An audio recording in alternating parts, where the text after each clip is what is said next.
Hey there, welcome to video number 2 in this video series of starting a coffee shop business. Now, in this video, I'm going to be sharing to you reasons why coffee shops fail. Now, if you haven't yet downloaded our workbook that would really help you take note of everything that I discussed in this 6 video series, I hope you do download the workbook here.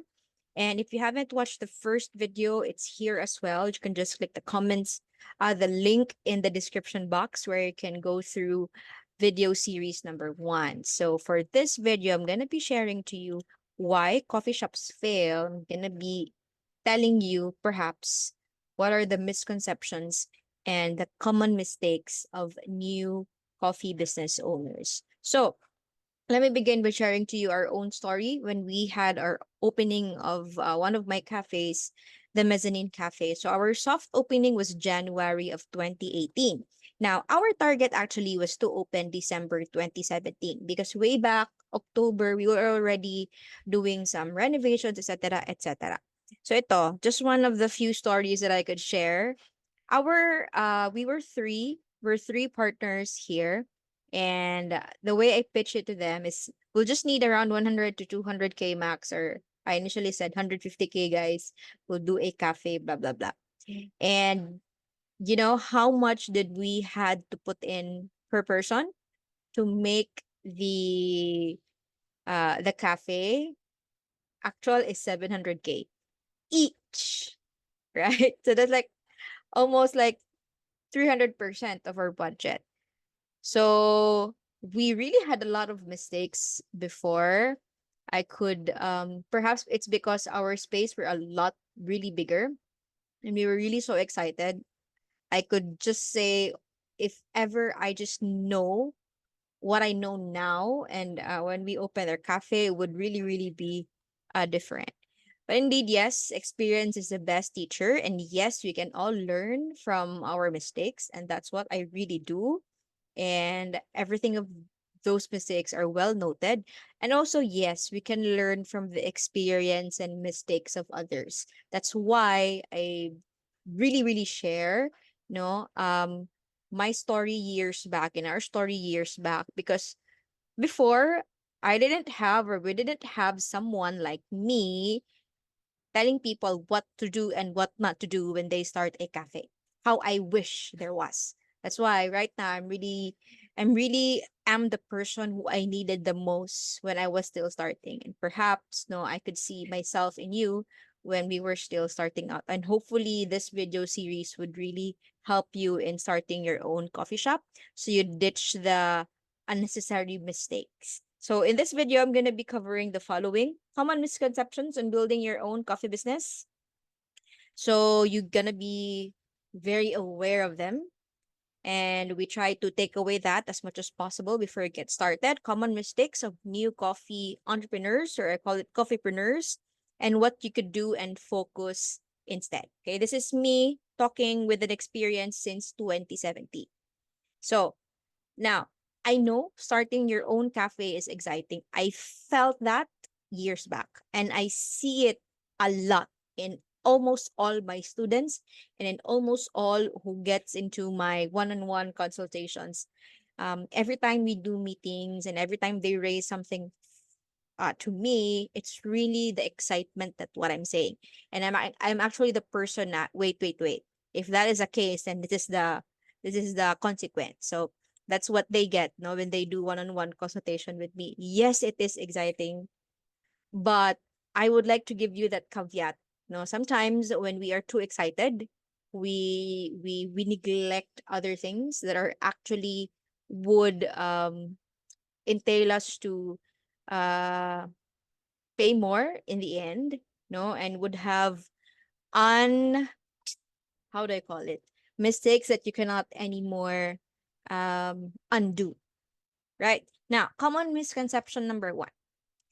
A coffee business owner must have exceptional barista skills. False. Very false. So it doesn't mean that when you want to have a coffee business, you should be a barista.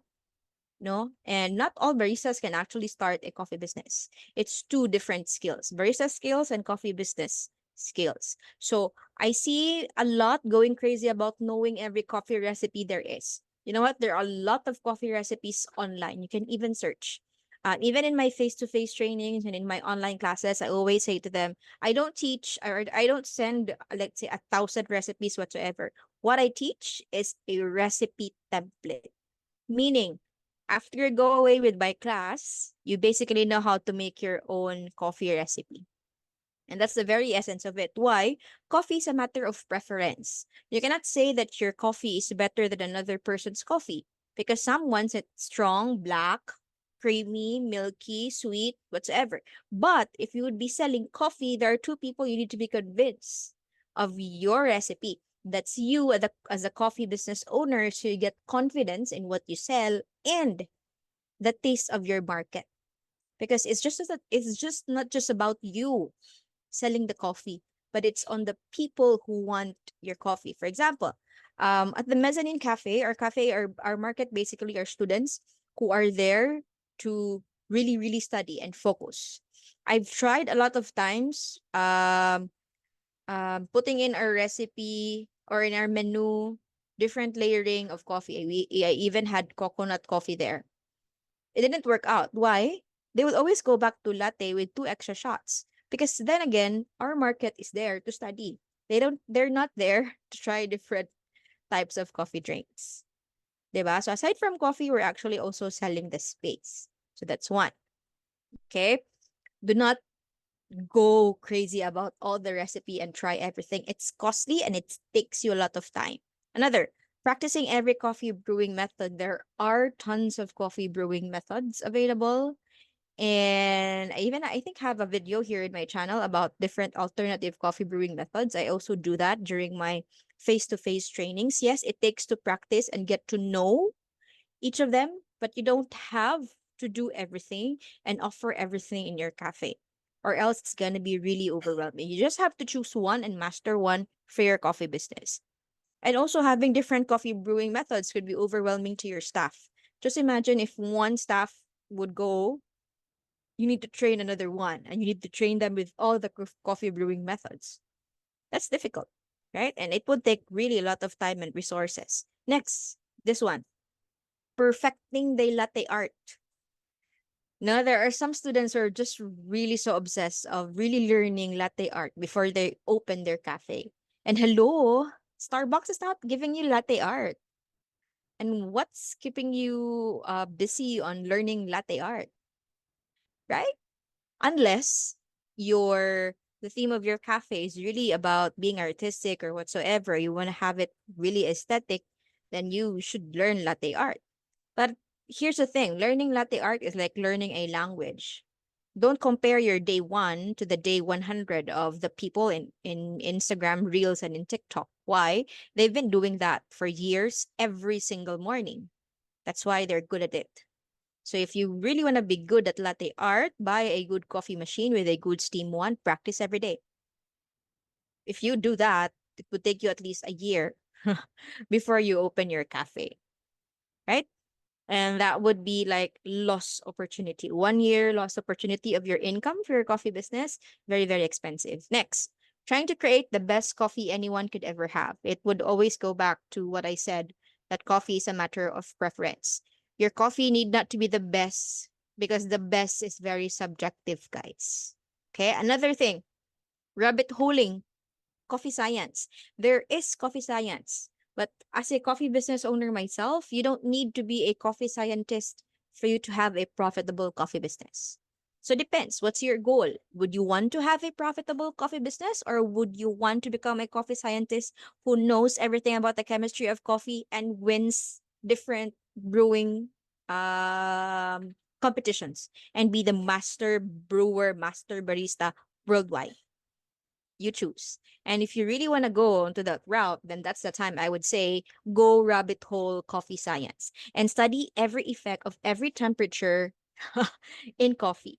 But if your goal is to just really have a profitable coffee business and make money out of it, out of that thing that you love, coffee, then you don't have to rabbit hole coffee science. Okay? Again, it's at the expense. If you would want to have exceptional barista skills, it would be at the expense of overwhelming yourself.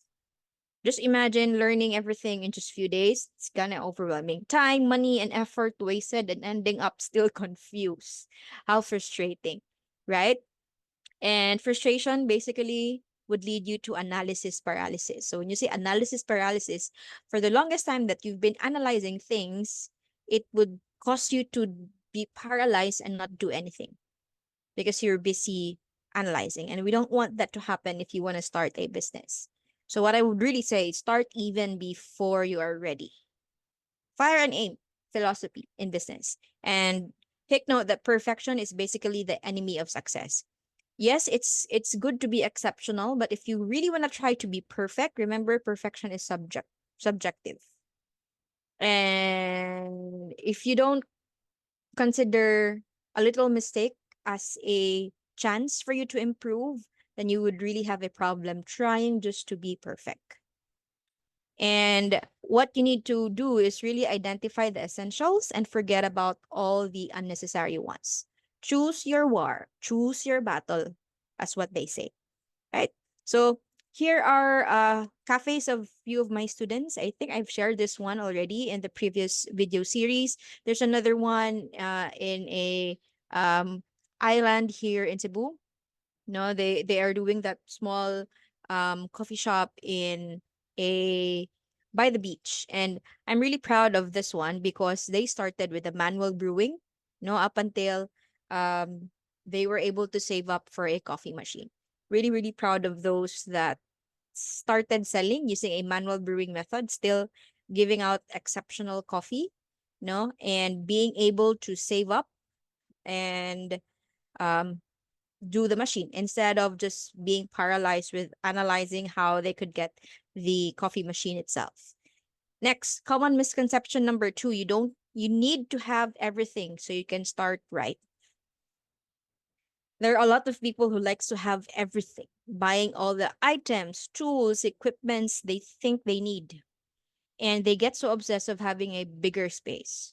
Bigger space is always better. The story I shared to you, how we spent from a budget of 100 to 200K per partner to 700K. It's because the space that we had was a lot bigger. 150 as you have, if you could just imagine. I'm bringing out my calculator now. And let's say the normal is like 30,000 for the construction cost. That's 4.5 million. Actually, our 700 or 2 million per partner is just way, way, way lower. Because what happened was we wanted to save on the construction cost. It was me who bought all the materials needed for the construction. It was a very stressful one. We were able to save like 50% of the construction cost. But going back, I would really want to change a lot of things. But anyways, another is you need millions to start a coffee business. I've shared in my previous video series 1, if you could go back, you don't actually need millions. There are a lot of coffee business model types that you could also consider. So if you get too obsessed with these misconceptions, it would be at the expense of overspending. Take it from me. We overspent, right? Going beyond what you can afford and delaying your coffee business. So start small, but dream big. So when you say start small, I have a lot of students I shared earlier, Island Cup Cafe. They started with the manual brewing one. There's even one in Bantayan Island Cafe 6047. They started with just the manual when we had a training to them, and then they just said to me that now they're using already espresso machine because they were able to save up for the espresso machine from their sales, right? So starting small, but dreaming big and selling big in your coffee business. And remember that there are various types of coffee business models that would fit for you and that you can consider. So I would really want you to go back to your video series 1. And also, if you haven't yet, please download this workbook here. This would really help you recap all the things that we have discussed in this video series. So type of coffee business model, you could do what we're doing in the Mezzanine Cafe. We do coffee carts for events. So it's been giving us really extra revenue in the cafe and extra income stream. You could also do that. And just imagine if you just get 2 bookings with 100 cups, that's a total of 200 cups per month. And let's say you sell at least 100, that's extra 20K, less your costs, cost of coffee are really small only, you could really play with your margins. And I discussed that in my costing and profit analysis, no, in my courses, both face to face and online. And here, this is what I mentioned to you, Cafe 6047. When I did training to them, we were actually just using manual machine. We were using AeroPress that time. And then currently, right now, they're using already the espresso machine. Really very proud of them. Next, common misconception number 3. Your cafe must be located where there is no competition. I hear this a lot with my students. They would say that the market is too saturated and they would want to have a cafe in a place wherein there is no cafes yet. Okay, this is what I tell them. Okay, it's good that you are the first in that area. But here's the thing. If you're the first in that area, you basically have that challenge. No, the risk is within you to convince people in that area to buy a coffee from a coffee shop. What am I saying? Example, how big companies are actually riding on the market check of each other. Jollibee and McDonald's here in the Philippines. If McDonald's opens in one rural area, most probably month after or maybe a year after at most, there's Jollibee. The banks, if there's BPI, usually few steps, there's BDO, Metrobank. What are they doing? McDonald's or Jollibee knows that when McDonald's opened for the first time in this area, Jollibee knows that McDo is not crazy. McDo for sure did their market check and identified that if it would be worth it to construct or create a McDonald's branch there. So what would Jollibee do? Would just write in their market research. So meaning that existing business, that existing McDonald's is a proof that there is a ready market. What Jollibee would do is just give them a competition. Get my point? The same with coffee shops. So if you see that in that area there is a cafe already, don't be scared. For as long as there's enough population, for as long as that cafe has customers, meaning you already have a ready market, meaning there's already people ready to buy from you. All you have to do is make that difference. How can you be different from that existing coffee shop? And that's where your coffee business concept comes in. That's why I add it in my online courses, both face to face and in my online, because it's very important. And remember that when we there would always say I want to be the first in this area.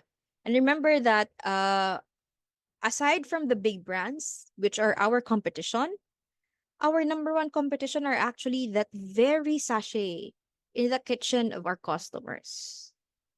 How how can we convince the customers to buy from us instead of making their own coffee? And that's where the coffee concept comes in. Okay. So remember, existing competition is actually a business indicator. It means that there is a ready business. What you have to do is give it a good competition. Okay. And the challenge is not where to be first, but how to stand out in a currently buying market. Again, the challenge is not where to be first, but how to stand out in a currently buying market. So I am really proud of this lady. She is one of my students who invested in me 2021, Riza of Rispresso in La Union. She also started with just a manual brewing method. And now I believe she's also already using machine, and she even has a cart that they do occasionally, no, in La Union. So let's recap. Remember that you do not need exceptional barista skills and end up frustrated. Start even before you're ready, identify the essentials and move forward from there. Another, you do not need to have everything and overspend. Choosing a coffee business model that is for you is a lot better. Okay? And you do not have to be the very first cafe somewhere. Remember that competition is good. It's a business indicator. Identify your remarkable edge instead and work on it. Identify how can you be different. So if you want to really learn how you could be different in your coffee business, how you can stand out in the market, I really invite you to join my face-to-face and my online courses. So please check in the links here in the below or in the description box. Once you click it, depends on what date you're opening it. We usually have sale, and I usually do face-to-face trainings. I usually do face-to-face trainings nationwide. So I hope the moment you're watching this, you're available in that area. I hope we're near with each other. If not, if you're overseas, you're planning for your cafe when you come back, I hope you could join our online course as well. So please check this link for any promos that we have. And I'll see you in the next video for this video series. See you here.